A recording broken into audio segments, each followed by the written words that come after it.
All right.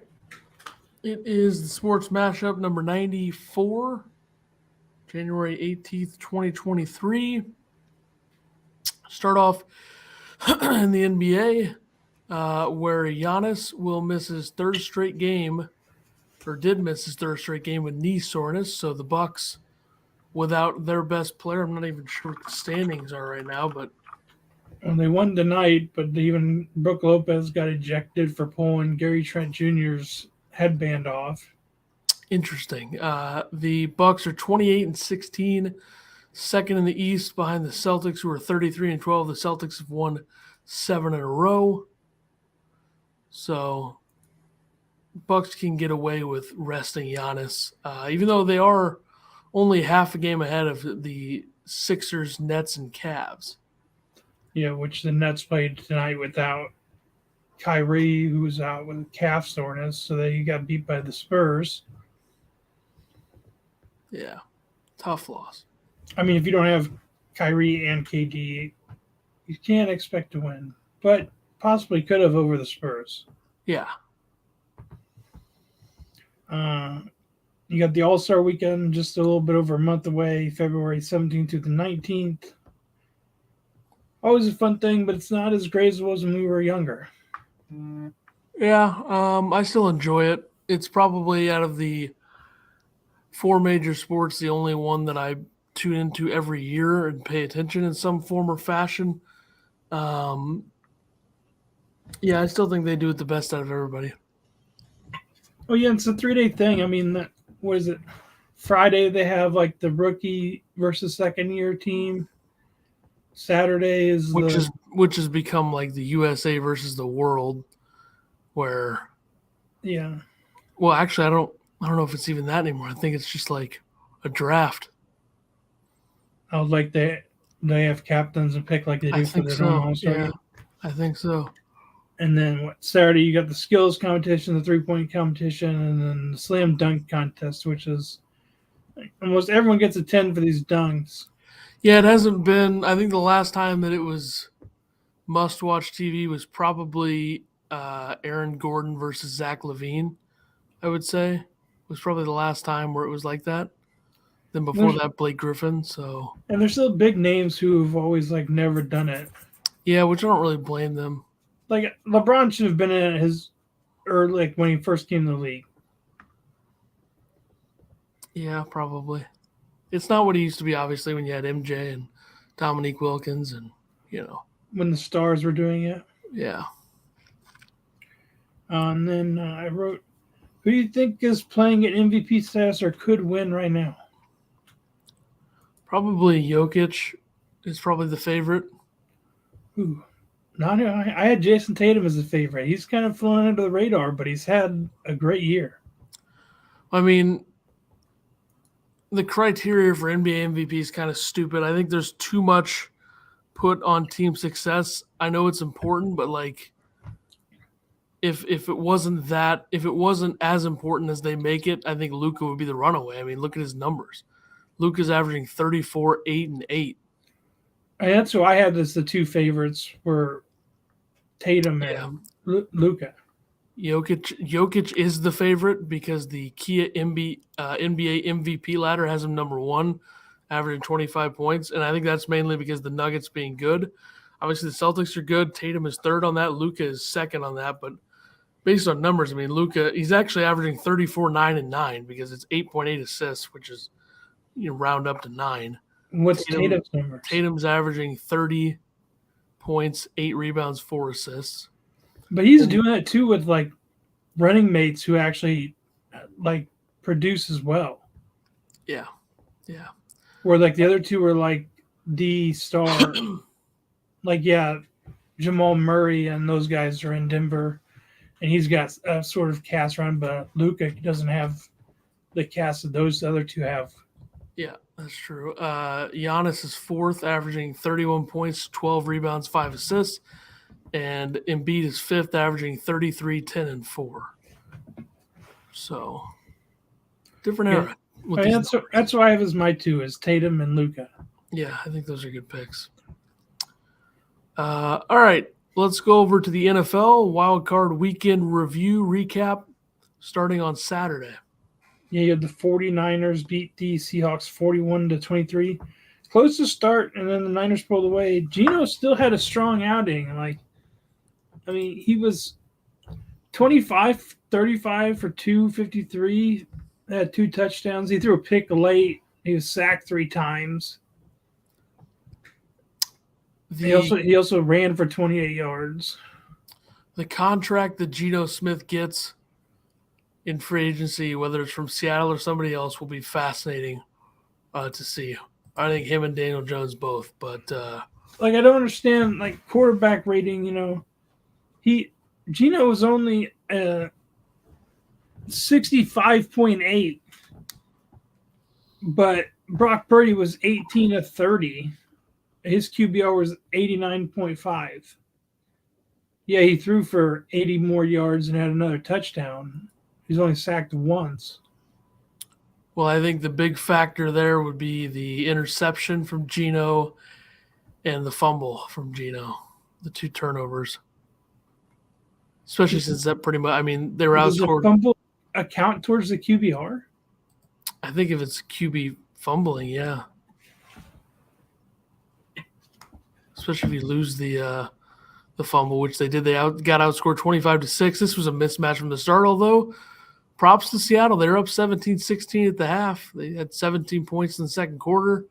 Obviously a dumb penalty allowing the Seahawks to get – or a dumb play.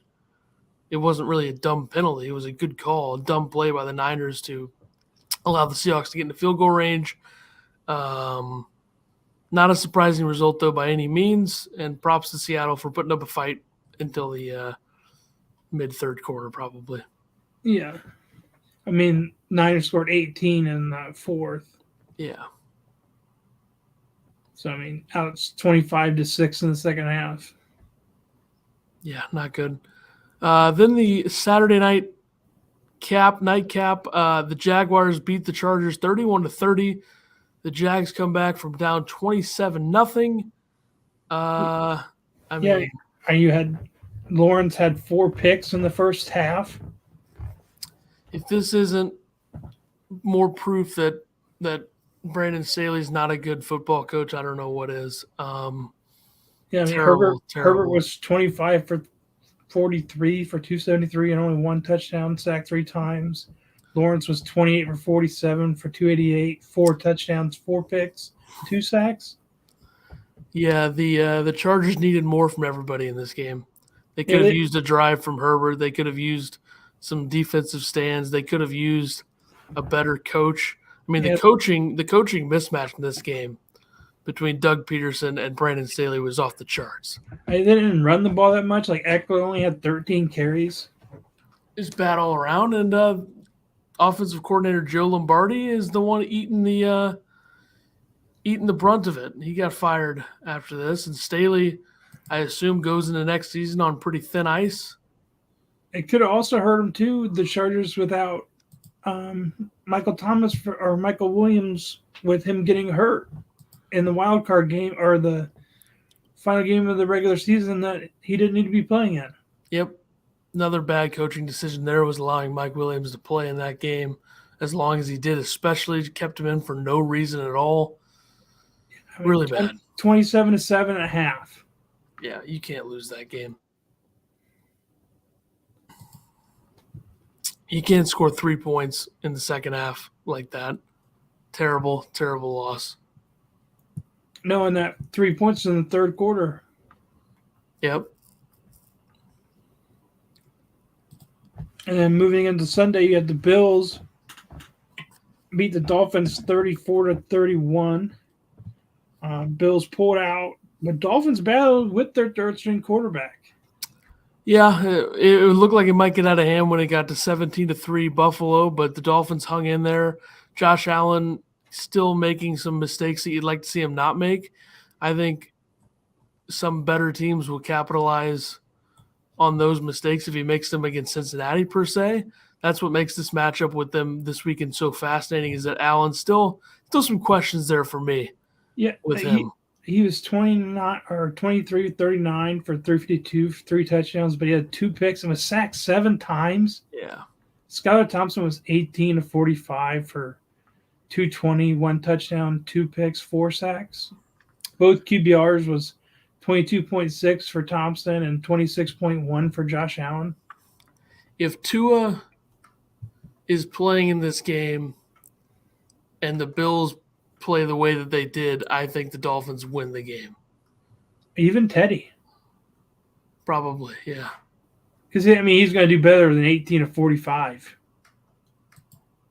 Probably, yeah. The Giants beat the Vikings 31-24.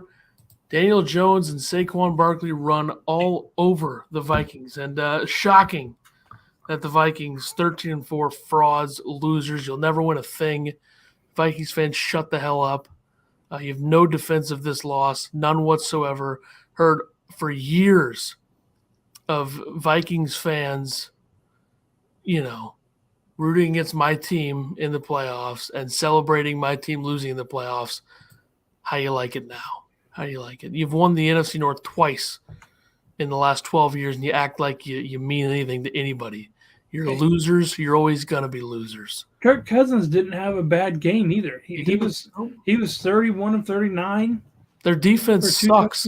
And they only ran the ball 16 times, and that was Dalvin ran 15 for 60, and Kirk Cousins had 1 carry for 1 yard and a touchdown. Let's put it this way. Daniel Jones had 17 rushes for 78 yards. Saquon only ran the ball 9 times for 53 yards, but he had 2 touchdowns. Efficient. A lot of yards per carry. How many receiving yards did Saquon have? 58 on 5 catches. Yeah. Their highest receiver was Isaiah Hodgkins at 8 catches for 105 yards and a touchdown. Yeah, so, the Vikings defense sucks. They have no good cover corners. Harrison Smith is washed. Daniil Hunter and Zadarius Smith disappeared. This team were frauds. They always were frauds. Suck on that, Minnesota. Justin Jefferson, he caught balls late, but early he only had like 2 catches. He ended with 7 for 47 yards. That's way too low yardage-wise. Hawkinson's been their leading receiver the last couple weeks. He had 10 catches on 11 targets for 129 yards. Starting to wonder if maybe the Vikings offense is being figured out by other teams a little bit. If you can slow down Jefferson and let Hawkinson get his, you could still have some success. But I will say they did score enough to win the game probably. But, other than their scripted drive to start the game, I don't think anything was that smooth for them offensively. Their O-line's questionable. Dexter Lawrence is you can't throw out that scripted thing. Yeah. You had Justin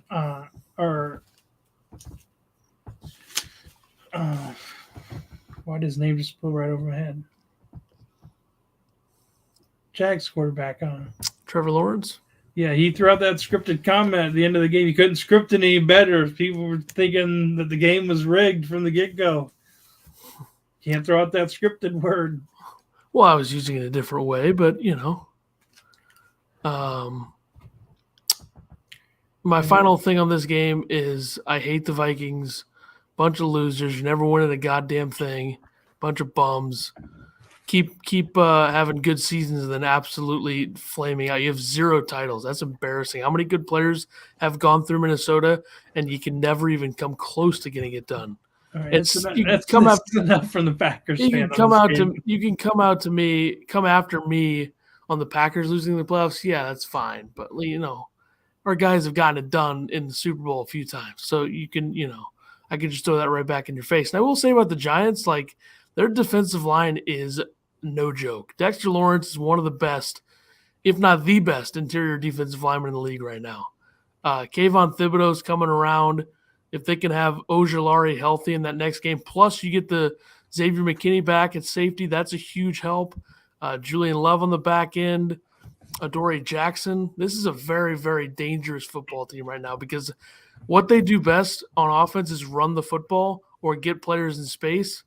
And I have a feeling they can do that against anybody and in any climate. So I don't know, man. I think they might make a run. I don't know. We'll see, though, with the picks later. And then Sunday Night Football, you had the Bengals beat the Ravens 24-17. Clinched by a Hubbard 98-yard return or fumble return touchdown. This game is closer than it should have been for Tyler Huntley to be the starting quarterback versus Joe Burrow-led Bengals. Yeah, I think if Lamar's playing in this game like J.K. Dobbins said, they probably would have won the game. Well, even J.K. Dobbins blamed that fumble on him. Yeah, and the Bengals' offensive line injuries are a problem. I think the Bills will probably beat them because of that. Like the Ravens ran the ball pretty well. Dobbins had 13 carries for 62 yards, Huntley 9 for 54, Gus Edwards 12 for 39. But then the Bengals, Joe Mixon only had 11 carries for 39 yards, and then Burrow 5 for 9, P. Ryan 2 for 3. Yeah, but obviously the game-ending play wasn't the game-ending, but it virtually ended the game. I know the Ravens had a chance at the end zone late, but the fumble on the 1-yard line recovered for a touchdown. That pretty much ruined or ended the game for Baltimore. No doubt. Monday night, the Cowboys beat the Buccaneers 31-14. I feel like 17 points is probably closer than this one should have been as well. Dak was really good. 2022 Bucks season ending in the way it did badly was inevitable. I just feel like this team was the same for almost the entire season. It didn't get any better, and they have a scapegoat as well with Byron Leftwich getting fired. And the way that like he was calling the games here was like he'd get away from the run so quick. Like they only ran the ball 12 times in this game. Rashad White had 7 carries for 41 yards, and Leonard Fournette had 5 for 11. But you have Brady throwing the ball 66 times. Fournette does not look like the same player. You got down early and had to throw, but I feel like you still could have ran the ball more than 12 times. Their offensive line's bad. That's a problem. That's something they got to fix for next year. And Jensen was back for this game. Donovan Smith's terrible. Who's the left guard? I don't remember. I think Wirfs was still out. He was still hurt. I mean, either way, the Cowboys do have a defensive line that can wreck a game, especially with Micah Parsons. So that's not surprising, but I don't know. Brady was only sacked twice. He was under pressure a lot, though. He threw a lot of those incompletions were because of pressure and some bad throws. But I just think that this team was what we thought they were all season. I think Todd Bowles is probably not a good head coach to have. I mean, he hasn't had success anywhere. And if he can't have, more than 8 wins with this team, then I don't know. Yeah, I mean, if you have I wouldn't say like killer running backs that they have, but if you have Julio, Chris Godwin, and Mike Evans, and Russell Gage to throw to, and then their plethora of tight ends, you should do more. Bowles is so seemingly old school and conservative as a coach, like the 4th and 3 not going for it when you're down 18-0 or 12-0 or whatever it was. It's just not a style that works that well anymore. And if we talk about Mayer, he missed the right extra point, right, then missed the left, and then hit the upright. Bad.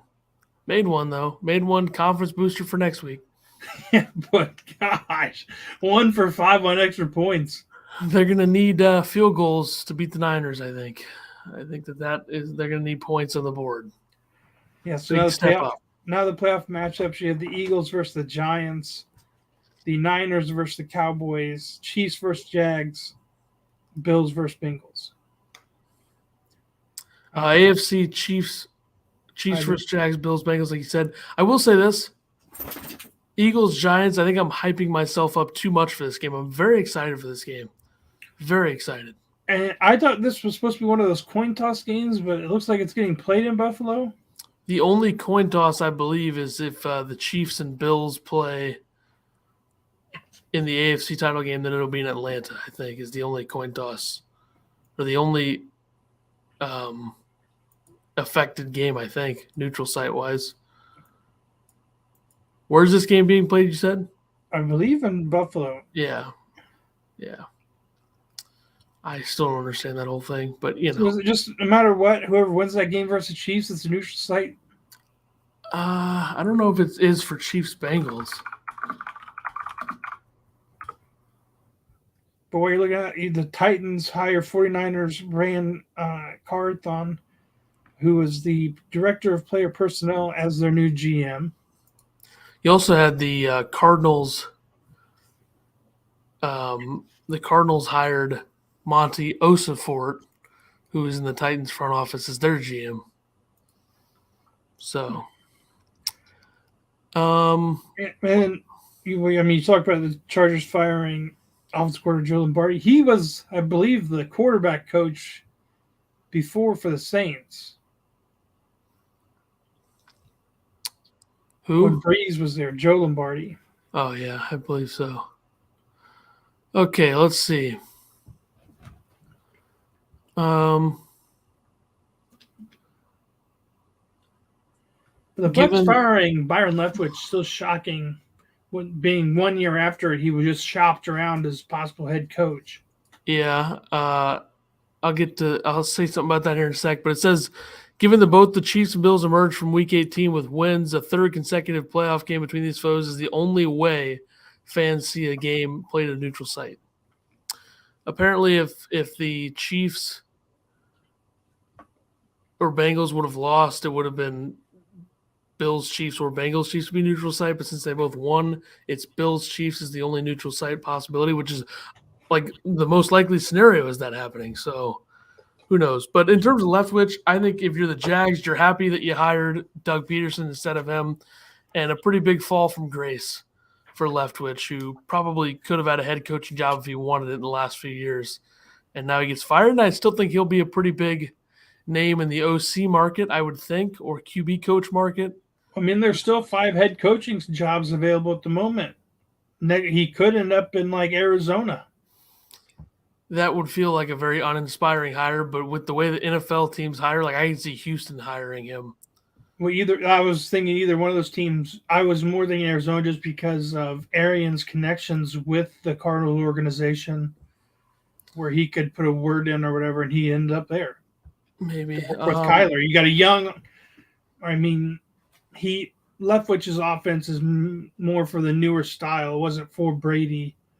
Just like when Brady came, he had to argue to put motion in or whatever, which could be something that they could use with Kyler. Yeah. I think I also read that the Patriots, the favorite for the OC job in New England is Bill O'Brien, which I think would be a terrific hire because, my God, was it bad this year with Patricia and Judge running the show. And that's another guy who was already there. Like O'Brien was there before. Yeah, and he's done decent in college since being away from the Texans. And he was a good head. I mean, by all accounts, he wasn't that bad of a head coach in the NFL. Did he go from the Patriots to Penn State to Houston? That sounds right. Let me check here. He went from Patriots to Penn State to Houston to Alabama. Then probably back to New England, I would assume. I mean, he was in New England from 2007 to 2011. That's just a big and do you really leave your spot in Alabama to go back? I mean, you're back in the NFL. You're back with Bill. They got good pieces on offense. I would do it. I guess it all depends. I mean, does he really want to go back to the NFL, or is he just comfortable doing what he's doing in Bama? We'll see. All right, let's go to golf. Well, you had the Lions thing. Oh, yeah. The Lions OC Ben Johnson will stay with Detroit after having head coaching interviews scheduled. He was scheduled to interview with Carolina. Decided not to. If the Lions have another good year, you have to think he could be in the head coaching market next season and get a job. So, which surprising. To go with this, you had Jim Harbaugh's saying he's going to stay at Michigan. Yeah.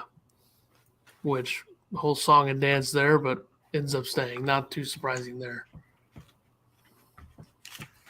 But yeah, in golf, you had the Sony Open of Hawaii last weekend. The winner was Siwoo Kim, won 1.4 million, shot 18 under. Yeah, my takeaway from this tournament is that Jordan Spieth had the co-lead in round one and then missed the cut. So Not even Coley, he had the lead. yeah, I mean that is just if that's not Jordan Spieth, I don't know what is. He was 6 under after the round one, or he was tied first. Yeah, He went 64 day one, and then shot 75, he shot 5 over. 64, 75. Yeah. Yikes! And then didn't make the cut at 1 under. Pretty bad. I don't know if any of us got a pick right in golf after that. I didn't. I had Spieth top 5 or to win, and nope, didn't happen. Yeah, that was one of your sandbagging picks. It didn't pay off. Yeah, it's true. I will say I was thinking about picking Siwoo Kim for that, but I didn't, and now I'm an idiot. So there you go. And then this weekend you have the American Express, defending champion Hudson Swafford. This is played over 3 different courses. You got the Quinta Country Club, the PGA West Nicholas Tournament Course, and Pete Dye Stadium Course, all in La Quinta, California. Yeah, a little, a part of the West Coast swing on the PGA Tour. Always a fun tournament to maybe watch a little bit. I mean, the field's pretty good this year. So you got this, then you got the Farmers Insurance Open and Torrey Pines South Course and others. You got the Pebble Beach Pro-Am. You got the Waste Management Phoenix Open, which is always Super Bowl weekend. Then you have the Genesis from Riviera, then the Honda Classic, Puerto Rico Open, Arnold Palmer Invitational, Bay Hill, of course. And you got the Players, Sawgrass, Valspar, Valero, Texas, then the Masters. So a lot of tournaments where there's going to be good fields all the way up to the Masters right now. So very exciting. Have golf full swing. I forgot about in the NFL, the Ravens agreed in principle with Roquan Smith. He's now the highest paid at his position in NFL history with a 5-year, $100 million deal, $45 million fully guaranteed and $60 million in total guarantees. First off-the-ball linebacker to get $20 million a year, and he represented himself. No agent. Interesting. It's a lot of money. Let's go over to college hoops. Where before we get into the top 25, last Saturday you had 11 ranked teams lose in a single day. Tying an AP poll record dating back to 2011 of January 29th. 9 of the 11 teams that lost were all on the road, and 2 of them faced ranked opponents. So you had number 5 Tennessee lost. Number 9 Arizona lost at Oregon. Number 11, Kansas State lost at TCU. 14, Iowa State lost at Kansas, but that was a 62-60 game. 15, Arkansas lost at Vanderbilt by 13. 16, Miami lost at NC State. 18, Wisconsin lost by 18 at Indiana. 19, Providence lost at Creighton. Mizzou lost at Florida. San Diego State lost at home against New Mexico. And Duke lost at Clemson by 8. Yep, which means a lot of movement in the top 25. Yeah, Wisconsin now has 3 losses in a row in the Big Ten after I believe it's like a 9-2 start. They did win tonight, so they got back on track. They beat Penn State. See, in the new top 25, you have the top 4 stay in place at Houston at 1, Kansas 2, Purdue at 3, Alabama at 4, UCLA up 2 to number 5. Gonzaga up 2-6, Texas up 3-7, Xavier up 4-8, Tennessee drops 4-9, Virginia up 3-10. Arizona down 2-11, Iowa State up 2-12, Kansas State drops 2-13, TCU up 3-14, UConn drops 9-15. Auburn up 5-16, Miami drops 1-17, Charleston up 4-18, Clemson unranked to 19, Marquette up 5-20. Baylor unranked to 21, Providence down 3-22, Rutgers unranked 23, Florida Atlantic unranked at 24, and Arkansas at 25 down 10. I mean, Arkansas still being in the poll is comical to me. And yeah, I forgot one of the teams like Pitt, Arizona State, I believe, is a team who could be above Arkansas in the ranks. The Fighting Illini? I mean, what are we doing here? Arkansas has lost 4 of 5, and they're 1-4 in the SEC. This is just preseason bias if I've ever seen it. NC State had 111 votes. Yeah, Illinois wasn't even close. Arkansas had 115. Arizona State had 79. Yeah, I don't, Duke, being a Duke fan, I didn't think that they were going to be ranked. Somehow they still got 24 votes, and Wisconsin had 14.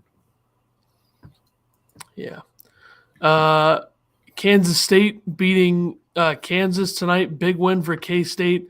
Bouncing back after losing to TCU. This K-State team is really, really good. Keontae Johnson's a great story in college basketball. Jerome Tang, first year there after being an assistant at Baylor for a long time. He's doing a terrific job. Big win for them. And Alabama is absolutely rolling in the SEC. Alabama, here's their SEC schedule to this point. They beat Mississippi State by 11. They beat Ole Miss by 22. They beat Kentucky by 26. They beat Arkansas by 15. They beat LSU by 40. And they beat Vanderbilt by 12. So double-digit wins in every single SEC game for them this season through their first 6. And they won by 20-plus 3 times. So very, very good start for them. And their only losses in the year are Gonzaga and UConn. They're the only team to beat Houston. They have the best freshman in the country by far. Brandon Miller is an absolute stud. So I really, really like this Alabama team. And I had them number 2 in my poll. But that's just me. I believe I had Houston 1, Alabama 2, UCLA 3, Purdue 4 or something. So, yeah. And then FAU is ranked for the first time in school history in the top 25.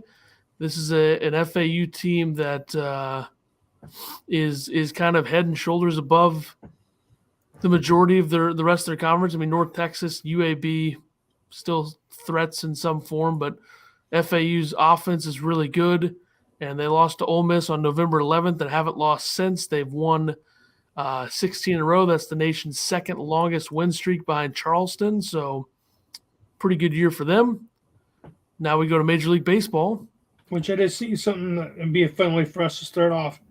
You got an old $10 to build your team here. You got to choose one player from each position.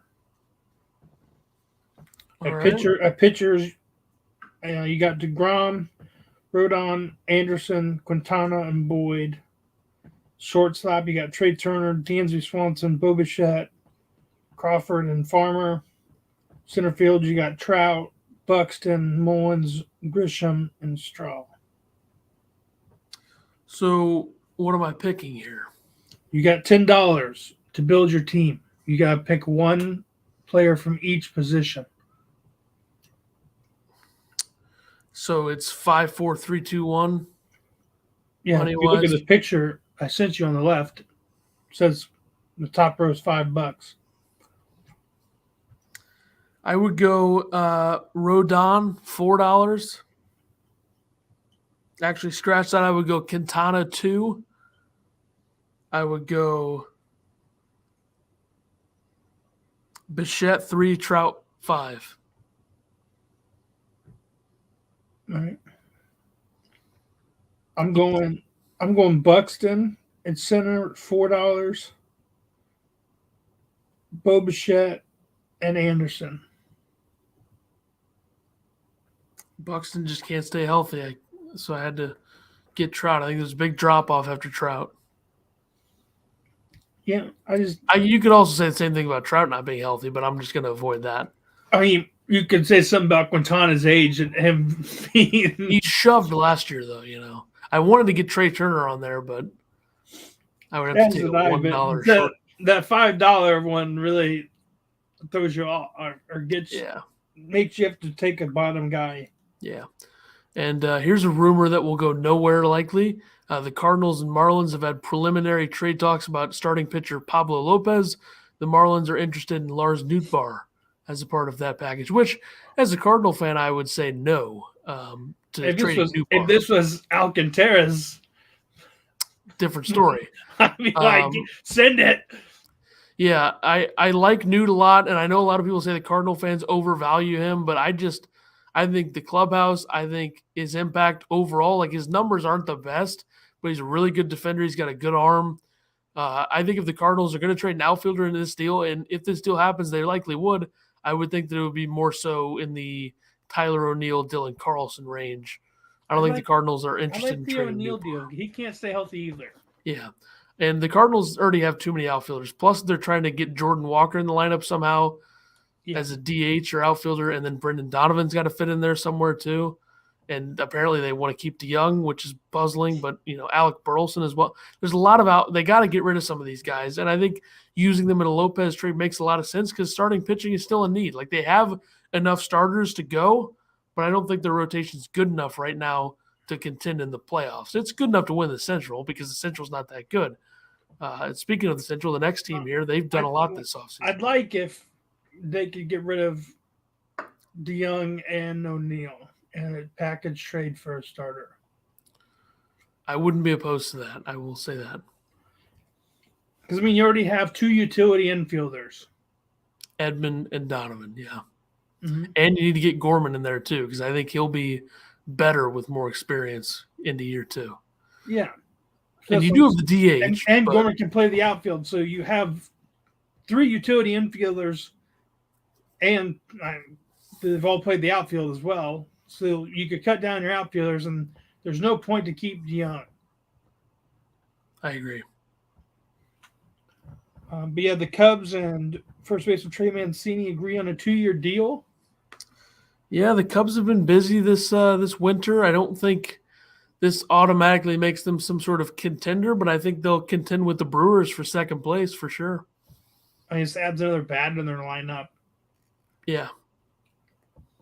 They've got Swanson. They got Tyon, Bellinger. They've got some nice pieces. I still don't view them as a major threat, though. I will say that. Yeah. The only thing that's nice there for Bellinger is he's kind of in a smaller park, whereas home run swing can carry more than out in L.A. Yeah. Especially with that wind. Yeah. And the Padres give a 16-year-old catching prospect a $5.6 million bonus. Man. Guy from Venezuela. I can't imagine having that much money at 16 years old. And being, from Venezuela. Yeah. At 16 doing that. Yeah. That's something, no doubt. And also you have the WBC coming up in early March. A lot of more talk about that incoming, I'm sure, on here and everywhere. But pitchers and catchers report soon, a few weeks from now, maybe a month or so. But baseball is about to be back, and that's something to do in the summer, Nothing else going on, toss on a game. Why not? Fall asleep if you want to, which is probably what you would do. But anyway, maybe an unnecessary shot at baseball. They were moving forward. The NHL, Alex Ovechkin ties Mark with 17th 30-goal season. Mike Gartner did it before that. So another Capital. Ovechkin's just going to keep burying records and all that. It's just what's going to happen every year.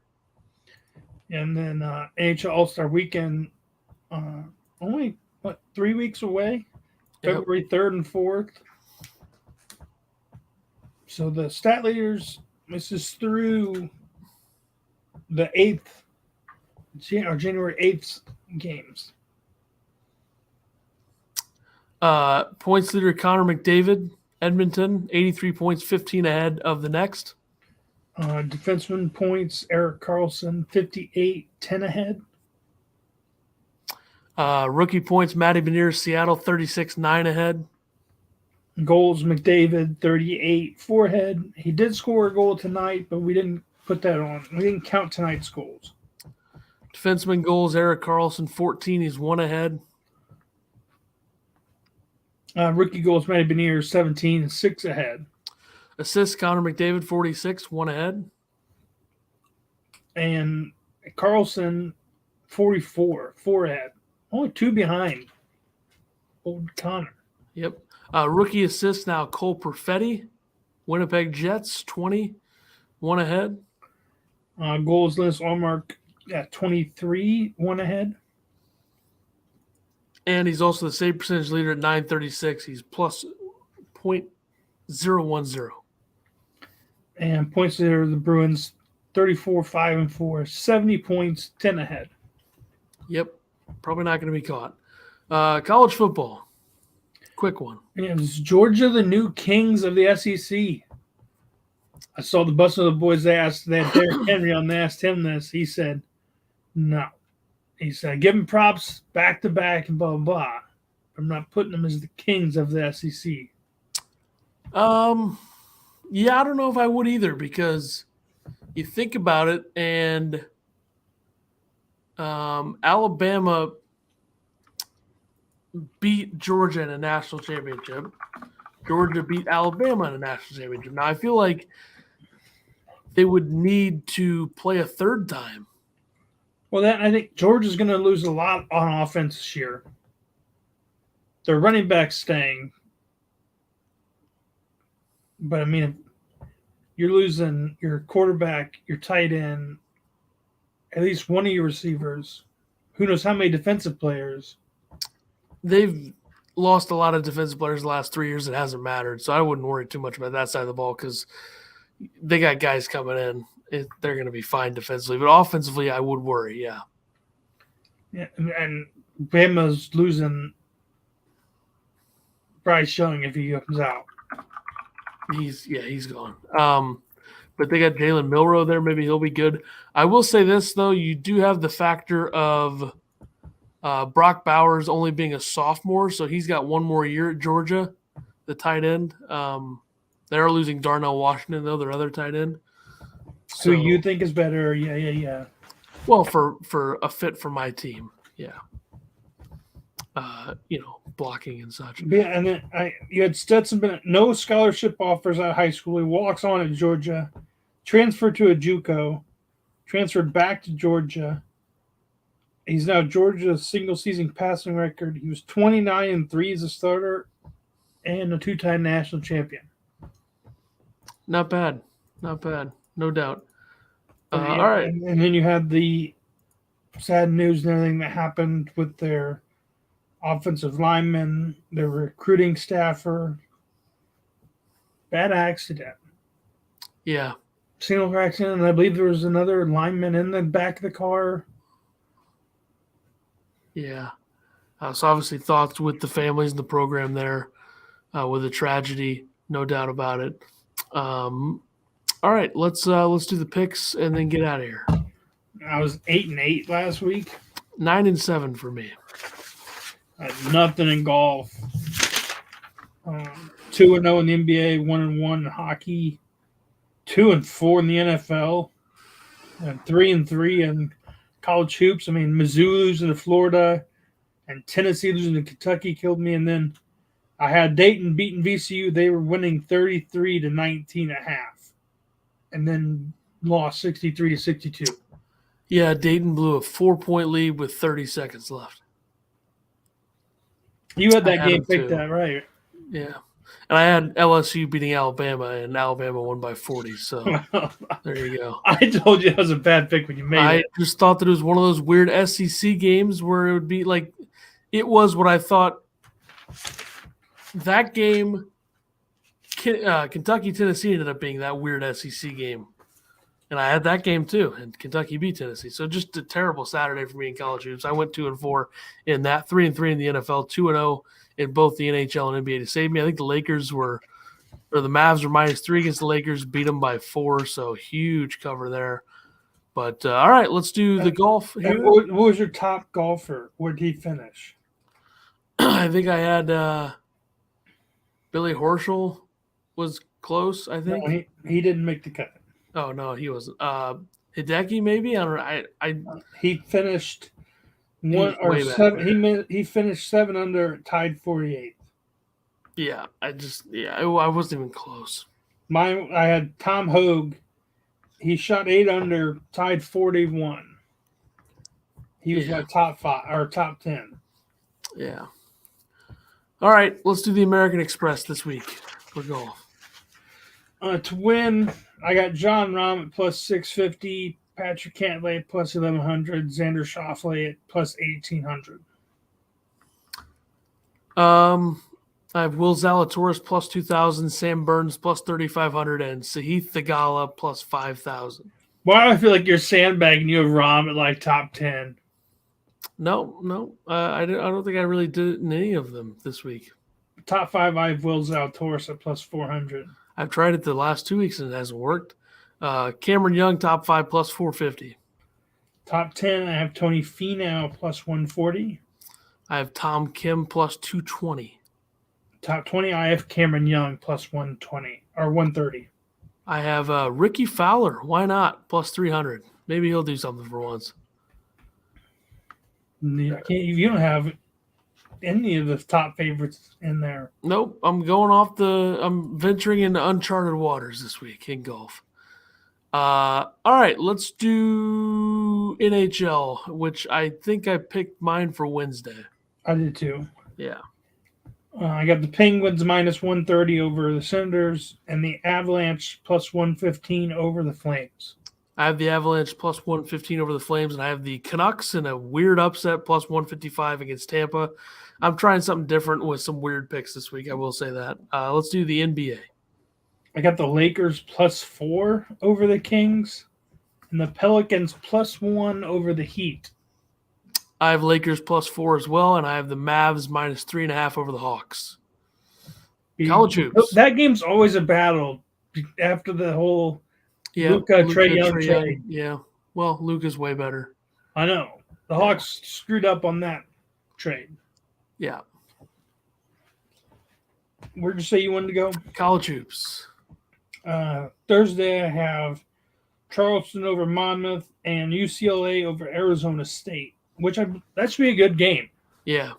I think UCLA's a lot better, but I also think Arizona State's playing really well, so who knows? I have Michigan State over Rutgers and Michigan over Maryland, Big Ten. I got this Friday, I got Siena over Mount St. Mary's and St. John's over Villanova. I have Siena over Mount St. Mary's and Villanova over St. John's. Oh. Saturday, I got Xavier over Georgetown and Iowa State over Oklahoma State. I'm not making the same mistake. I will take Alabama over Missouri, and I will take St. Mary's over Santa Clara. NFL, divisional round. Saturday, you got the Jags at the Chiefs, which, by the way, not a fan of the way where they placed these games. I feel like the Bengals-Bills game should be that Sunday night game. Yeah, I agree. Both NFC being night, I don't agree with that. I do like the Giants-Eagles Saturday night, but they should have flipped Sunday. I agree. So first, you got the Jags at Kansas City Saturday. Is it a 3:00 game? I believe so, yes. Chiefs, 8.5-point favorite. This game was played at Arrowhead in November, I think, or early December. The Chiefs won that pretty easily. I'll take the Jags plus 8.5, playing well. It'll be closer than expected, I believe. I'm going to take the Chiefs. I think they had a week off to prep and recover. Get all their receivers and running backs healthy. I think Clyde Edwards-Helaire is back. Not that they really need him with Jerick McKinnon and everybody, but you have another guy in there. Yeah. They got the receivers getting more healthy. Saturday night, Giants at Eagles. Eagles 7.5-point favorite. I'm taking the Giants plus 7.5. Like I said, I think this team is dangerous. It's hard to beat a team 3 times in a season. The Eagles have beaten the Giants twice. I don't know what the Eagles are in terms of Jalen Hurts. How healthy is he? I'm taking the Giants. I'm taking the Eagles. And they had that. And once again, they had another week of rest. See, they put both bye teams on Saturday. Yeah. Bizarre. Sunday afternoon, you have the Bengals at the Bills. This should be the Sunday night game for sure. Bills are a 5-point favorite. Taking the Bills -5. I think the Bengals offensive line is going to finally take them down. They're hurt. Burrow's not going to have the protection. If Von Miller was playing, I think this would be a total lock for Buffalo. But I think either way, the Bills win this game. Bills might win it, but I think the Bengals keep it close. Taking the Bengals +5. And then the Sunday night game, you have the Cowboys at the 49ers. 49ers 3.5-point favorite. Yeah, I don't trust Dallas. The Niners are better. I could see Dallas winning this game and having an all NFC East NFC championship, which would be funny, but I'm going to take the Niners. They've been rolling. Take the Niners -3.5. Yeah, the only advantage too with Brock Purdy here is if they do get after him, he's got the wheels and everything to get away. Where if this is Garoppolo, he's just taking the sack or throwing it. And I think the Niners can open the field and stretch the field a little bit better than Tampa can as well. Yeah, I mean, you got an elite running back. Tampa has good weapons, but the Niners have much better weapons right now in their offense, especially like Ayuk and Debo and Kittle and McCaffrey.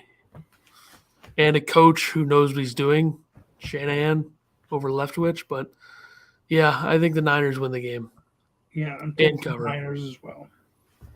All right, that'll do it for us. We'll be previewing some conference championships next week in the NFL and then other sports rolling on as well. I'll be back next week for number 95, and we'll see you then.